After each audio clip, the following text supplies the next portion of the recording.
ఏంటా సకిలింపులు? చూసేలే, ఎవరు ఖర్చు రాసేసావు? నేను కాపలాగాని పెడితే ఇట్టండి యథాపంలా చేసేది. అవును, ఆ పెద్ద మనసు ఎవరో గుడికొస్తే కొత్త చెప్పులు తెంపేసి ఇక్కడ పంపించేస్తావా?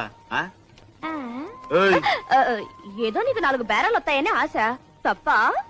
తప్పున్నారా? తప్పుడు ఆలోచనలు నువ్వును. ఎలా వెళ్ళి వాళ్ళ చెప్పులకి ఇచ్చాయి. అంటే ఏంటి? ఇవి నేను దొంగతనం చేశానా? దొంగతనం చేయకపోతే దొరతనంగా కొనుక్కొచ్చావా? కొనుక్కొచ్చానో కోరి ఎవరైనా ఇచ్చారో నీకు తెలుసా? కోరి ఇవ్వడానికి నువ్వేం కొత్తపల్లి కొబ్బరవా? కొత్తపల్లి కొబ్బరిని, కొండపల్లి బొమ్మని కూడా. నువ్వు ఇంకా మాట్లాడితే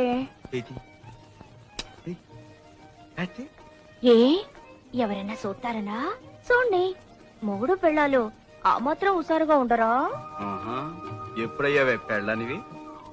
నువ్వు అంటే ఎప్పుడో అయిపోయేదాన్ని. ఈ పాటికి 6 కవల పిల్లలు కూడా కనేదాన్ని.